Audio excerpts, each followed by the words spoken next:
മത്തങ്ങ ഉപയോഗിച്ച് ഒരുപാട് വിഭവങ്ങൾ നമുക്കുണ്ടാക്കാം. മത്തങ്ങ പായസം വളരെ ടേസ്റ്റി ആയിട്ടുള്ള ഒന്നാണ്. അതുപോലെ മത്തങ്ങ എരിശ്ശേരി. പക്ഷേ ഞാൻ ആകെ ഉണ്ടാക്കിയിട്ടുള്ളത് മത്തങ്ങ വൻപയർ എരിശ്ശേരിയാണ്. അതാണ് ഞാനിന്ന് നിങ്ങളുമായിട്ട് ഷെയർ ചെയ്യാൻ പോകുന്നത്. നല്ലൊരു മത്തങ്ങ കിട്ടിയപ്പോൾ പരീക്ഷണങ്ങൾ കുറച്ചൊക്കെ ഒന്ന് ചെയ്യാമെന്ന് വെച്ചു. മത്തങ്ങ ചെറുപയർ എരിശ്ശേരി അധികം വൈകാതെ ഉണ്ടാക്കാമെന്നുള്ള പ്രതീക്ഷയിൽ നിൽക്കുകയാണ് ഞാൻ. മത്തങ്ങ വൻപയർ എരിശ്ശേരി ഉണ്ടാക്കാനായിട്ട് ആദ്യം തന്നെ നമ്മൾ മത്തങ്ങ തൊലി ചെത്തി ചെറുതായിട്ട് അരിഞ്ഞു വെക്കുകയാണ്. മത്തങ്ങ ആവശ്യത്തിനുള്ളത് നമ്മൾ മുറിച്ചെടുത്ത് കഴിഞ്ഞാൽ ബാക്കി മത്തങ്ങ നന്നായിട്ട് ഫ്രിഡ്ജിൽ സൂക്ഷിച്ച് വയ്ക്കുമ്പോൾ ശ്രദ്ധിക്കേണ്ട കാര്യങ്ങൾ, ഇത് സാധാരണ കവറിലിട്ട് ഫ്രിഡ്ജിൽ വെച്ചാൽ കൂടുതൽ ദിവസം ഫ്രഷായിട്ട് സൂക്ഷിക്കാൻ പറ്റില്ല. എനിക്കിത് മനസ്സിലായത് നമ്മൾ സാമ്പാർ കൂട്ടൊക്കെ വാങ്ങുമ്പോൾ മത്തങ്ങ അതിൻ്റെ അകത്തുണ്ടാവും. ഇതെല്ലാം കൂടി നമ്മളെടുത്ത് കവറിൽ ഫ്രിഡ്ജിലേക്ക് വെക്കും. പെട്ടെന്ന് ചീത്തായി പോകാറുണ്ട് ഇല്ലേ? അപ്പോൾ ഇത് സെപ്പറേറ്റ് ന്യൂസ് പേപ്പറിൽ പൊതിഞ്ഞ് വെച്ചാൽ ഇങ്ങനെ ചീത്തയാവുന്നത് നമുക്ക് ഒഴിവാക്കാൻ സാധിക്കും. ഞാൻ ഇന്നിപ്പോൾ ചെയ്തിരിക്കുന്നത് ഈ മത്തങ്ങയുടെ ബാക്കിയുള്ള പാർട്ട് ന്യൂസ് പേപ്പറിൽ പൊതിഞ്ഞ ശേഷം ഒരു കവറിലിട്ട് ഫ്രിഡ്ജിൽ വെക്കുകയാണ് ചെയ്തിരിക്കുന്നത്. ഇത് എത്ര ദിവസം കഴിഞ്ഞ് നമ്മൾ തുറന്നാലും നല്ല ഫ്രഷ് ആയിട്ടിരിക്കും. നിങ്ങൾ ആരെങ്കിലും വേറെ എന്തെങ്കിലും മെത്തേഡ് യൂസ് ചെയ്യുന്നുണ്ടെങ്കിൽ തീർച്ചയായിട്ടും ഒന്ന് കമൻറ്റ് ചെയ്യണം. ഇപ്പോൾ നമുക്ക് മത്തങ്ങ നമ്മൾ അരിഞ്ഞു വെച്ചിട്ടുണ്ട്. ഇനി വൻപയർ എടുത്ത് വയ്ക്കുക. വൻപയർ നമ്മൾ എല്ലാവർക്കും അറിയാവുന്നതാണ്. വൻപയർ കറി വെക്കുമ്പോൾ നമ്മൾ തലേദിവസം തന്നെ വെള്ളത്തിലിട്ട് കുതിർത്ത് വയ്ക്കും. എന്നാലേ നന്നായിട്ട് വെന്ത് കിട്ടാനൊക്കെ സാധിക്കുകയുള്ളൂ, അല്ലെങ്കിൽ വേഗത്തില്ല. അപ്പോൾ തലേദിവസം തന്നെ വൻപയർ വെള്ളത്തിലിട്ട് കുതിർത്ത് വയ്ക്കണം മത്തങ്ങ വൻപയർ എരിശ്ശേരി ഉണ്ടാക്കുമ്പോൾ. അപ്പോൾ അങ്ങനെ നമ്മൾ കുതിർത്തി വെച്ച വൻപയറാണിത്. വൻപയറും കുറച്ച് ഉപ്പും 1/2 ടീസ്പൂൺ മുളക് പൊടിയും അതുപോലെ തന്നെ 1/4 ടീസ്പൂൺ മഞ്ഞൾപ്പൊടിയും ചേർത്ത് നമ്മൾ വേവിക്കാനായിട്ട് കുക്കറിൽ വയ്ക്കുക. ഞാൻ ഒരു കഷ്ണം മത്തങ്ങയാണ് എടുത്തിരിക്കുന്നത്. ഓരോരുത്തരും അവരവർ എടുക്കുന്നതിന് ആനുപാതികമായിട്ട് വൻപയർ എടുക്കുക. ഒരല്പം അങ്ങോട്ടോ ഇങ്ങോട്ടോ കുറഞ്ഞു പോയെന്ന് വിചാരിച്ച് യാതൊരു പ്രശ്നവുമില്ല. 1/2 കിലോ മത്തങ്ങ ഉപയോഗിച്ചാണ് ഉണ്ടാക്കുന്നതെങ്കിൽ 100 ഗ്രാം വൻപയർ എടുക്കുക. അതൊരു ഏകദേശം കണക്ക് ഞാൻ പറഞ്ഞതേ ഉള്ളൂ. തേങ്ങ ഒരു ചെറിയ കപ്പ്, ഉള്ളി 4 എണ്ണം, ജീരകം 1/4 ടീസ്പൂൺ, വെളുത്തുള്ളി 3 എണ്ണം. ഇതുപോലുള്ള കറികളിലൊക്കെ നമ്മൾ വെളുത്തുള്ളി ആഡ് ചെയ്താൽ അത് വയറിന് നല്ലതാണ്. ഗ്യാസൊക്കെ ഉണ്ടാകുന്നതിന് തടയും. അതുകൊണ്ട് വെളുത്തുള്ളി കുറച്ചിരിക്കട്ടെ. ഇത്രയും കാര്യങ്ങൾ നമ്മളൊന്ന് തരിതരിപ്പായിട്ട് അരച്ച് വയ്ക്കുക. നമ്മുടെ വൻപയർ ഇപ്പോൾ വെന്തിട്ടുണ്ട്. ഒത്തിരി വെന്ത് കുഴഞ്ഞു പോകണമെന്നില്ല. അതിലേക്ക് നമ്മൾ അരിഞ്ഞു വെച്ചിരിക്കുന്ന മത്തങ്ങ ഇട്ട് കൊടുക്കുക. അതിനുശേഷം നമുക്ക് ഒരു വിസിൽ കൂടി കേൾപ്പിക്കണം. മത്തങ്ങയും വൻപയറും സെപ്പറേറ്റ് വേവിക്കുന്നവരുണ്ട്.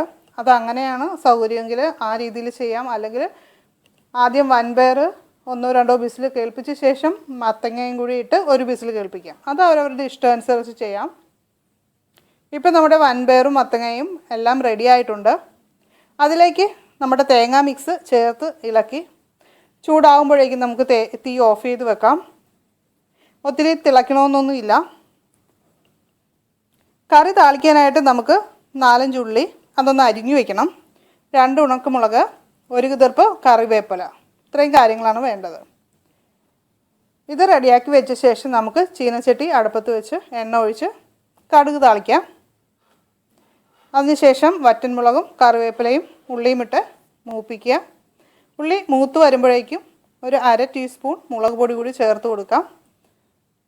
അതിനുശേഷം നമുക്ക് വൻപയർ അതുപോലെ മത്തങ്ങ ഇത് രണ്ടും കൂടി വേവിച്ച് വെച്ചിരിക്കുന്ന ആ കൂട്ടിടുക. നമ്മൾ എന്തൊക്കെയാണ് ഇട്ടത്? വൻപയർ, മത്തങ്ങ, അതുപോലെ തേങ്ങാക്കൂട്ട്, ഇത് 3ഉം കൂടി നമ്മൾ മിക്സ് ചെയ്ത് വെച്ചിരിക്കുകയാണ്, വേവിച്ച് മിക്സ് ചെയ്ത് വെച്ചിരിക്കുകയാണ്. അതും കൂടി ആഡ് ചെയ്ത് നന്നായിട്ടൊന്ന് ഇളക്കി യോജിപ്പിക്കുക. ഉപ്പ് എങ്ങനെയുണ്ടെന്ന് നോക്കി കുറവുണ്ടെങ്കിൽ ഒരല്പം കൂടി ചേർത്ത് കൊടുക്കുക. ഇപ്പോൾ നമ്മുടെ സിമ്പിൾ വൻപയർ മത്തങ്ങ എരിശ്ശേരി റെഡി ആയിട്ടുണ്ട്. കുറച്ചുകൂടി ടേസ്റ്റ് വരാനായിട്ട് തേങ്ങ തിരുമിയത് കുറച്ച് വറുത്തെടുത്ത്, അതായത് ഒരു ബ്രൗൺ നിറമാകുന്നവരെ വറുത്ത ശേഷം നമ്മളത് കോരി എരിശ്ശേരിയുടെ മുകളിൽ ഇടുവാണെങ്കിൽ രുചിയും മണമൊക്കെ കൂടുന്നതാണ്. ചൂടോടെ കഴിക്കുന്നതാണ് കൂടുതൽ ടേസ്റ്റായിട്ട് വരുന്നത്. പിന്നെ ഒരു കാര്യം, എരിശ്ശേരി ഉണ്ടാക്കുമ്പോൾ ഒത്തിരി ഡ്രൈ ആയി പോകരുത്. അതാണ് ഏറ്റവും പ്രധാനപ്പെട്ട കാര്യം. അതേസമയം ചാറ് പോലെ കൂടി പോകരുത്. അപ്പോൾ എല്ലാവർക്കും പരുവം ഏകദേശം മനസ്സിലായല്ലോ. അപ്പോൾ ഇനി ആരും എരിശ്ശേരി ഉണ്ടാക്കാൻ അറിയില്ല എന്ന് പറയരുത്. ഇപ്പോൾ എല്ലാവരും പഠിച്ചില്ലേ? വളരെ സിമ്പിളായിട്ട് നമുക്ക് ചെയ്യാവുന്നേ ഉള്ളൂ. പിന്നെ ഇത് പലരും പല രീതിയിൽ ഉണ്ടാക്കാറുണ്ട്. ഓരോരുത്തരുടെ ഇഷ്ടത്തിനനുസരിച്ച് ചെറുതായിട്ട് ചേരുവകളൊക്കെ അതുപോലെ തന്നെ വേവിലും ചെറിയ വ്യത്യാസങ്ങളൊക്കെ ഉണ്ടാവാറുണ്ട്. അതായത് മത്തങ്ങയും വൻപയറും കഷ്ണം കാണാത്ത രീതിയിൽ നന്നായിട്ട് വേവിച്ച് ഉടച്ചുണ്ടാക്കാറുണ്ട്. എനിക്ക് കുറച്ച് കഷ്ണങ്ങൾ ഉള്ളതാണ് ഇഷ്ടം. അത് അവരവരുടെ ഇഷ്ടമനുസരിച്ച് വേവിക്കുമ്പോൾ അതനുസരിച്ച് വ്യത്യാസപ്പെടുത്തി എടുക്കാവുന്നതാണ്. വളരെ ഹെൽത്തി ആയിട്ടുള്ള ഒരു ഡിഷാണ് മത്തങ്ങ എരിശ്ശേരി. ഇത് നമുക്ക് വൈകുന്നേരം കഴിക്കാം, ഇടനേരങ്ങളിൽ കഴിക്കാം. അങ്ങനെ നമുക്ക് വിശപ്പ് ഉള്ള സമയത്ത് ഇതുപോലുള്ള ഫുഡ് ഐറ്റംസ് കഴിക്കുകയാണെങ്കിൽ നല്ലതാണ്. ചോറിന് കറിയായിട്ട് തന്നെ ഉപയോഗിക്കണമെന്നില്ല. പച്ചക്കറിയൊന്നും കഴിക്കാൻ ഇഷ്ടപ്പെടാത്തവർക്ക് കൂടി ഇതൊന്നും ഉണ്ടാക്കി ഒരു പ്ലേറ്റിലെടുത്ത് കൊടുത്താൽ കഴിച്ചോളും. യാതൊരു പ്രശ്നവും അവർക്ക് ഉണ്ടാകത്തില്ല. ഒന്ന് ട്രൈ ചെയ്ത് നോക്കിയാൽ അറിയാം. ഞാനീ പറഞ്ഞ രീതിയല്ലാതെ വേറെ എന്തെങ്കിലും രീതിയിൽ മത്തങ്ങ വൻപയർ എരിശ്ശേരി നിങ്ങൾ ഉണ്ടാക്കിയിട്ടുണ്ടെങ്കിൽ തീർച്ചയായിട്ടും അതൊന്ന് കമൻറ്റ് ചെയ്യുക. അതെങ്ങനെയാണെന്നൊന്ന് പറയുക. ഈ വീഡിയോ നിങ്ങൾക്ക് ഇഷ്ടമായാൽ ലൈക്ക് ചെയ്യുക, നിങ്ങളുടെ ഫ്രണ്ട്സിന് ഇത് ഷെയർ ചെയ്ത് കൊടുക്കുക. നമ്മുടെ ചാനൽ ഇതുവരെ സബ്സ്ക്രൈബ് ചെയ്യാത്ത പുതിയ കൂട്ടുകാർ തീർച്ചയായിട്ടും പുതിയ വീഡിയോകൾ കിട്ടുന്നതിനായിട്ട് ഇന്ന് തന്നെ സബ്സ്ക്രൈബ് ചെയ്യുമല്ലോ. പുതിയൊരു വീഡിയോയുമായി വീണ്ടും കാണും വരെ എല്ലാവർക്കും നന്ദി, നമസ്കാരം.